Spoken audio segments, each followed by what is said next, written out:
Okay guys, morning. My name is Eric. I'm welcome to another episode of Parrot English.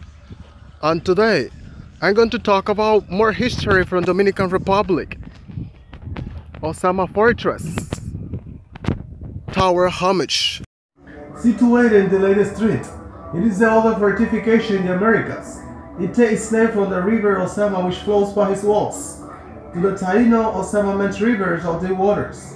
Built in 1505 and 59 feet 18 meters high, the Tower of Homage is the tallest structure in the colonial zone. Its design, which is reminiscent of the Tower Castile, reflects centuries of architectural influence in Spain. San Francisco of Assis Monastery. At the corner of the Hostel Street and Emiliano Tejera Street are the ruins of San Francisco of Assis Monastery. It was built in 1556 by Alonso de Espinal and destroyed in the earthquake of 1673. This monastery was the most important in Santo Domingo and standing on the highest point dominated the city.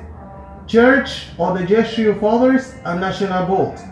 Built in 1743 as a Jesuit church, it was restored in 1958 and converted into the National Vault, Pension National, to safeguard the remains of national heroes. About the 8 hands a bronze lamp presented by the Spanish government. Okay guys, it was all for tonight. Thank you so much for watching this video. If you want to continue watching more videos about me, you only have to subscribe for more videos every Thursday, because now I'm uploading a new video every Thursday. See you next Thursdays. This was Parrot English. Bye bye.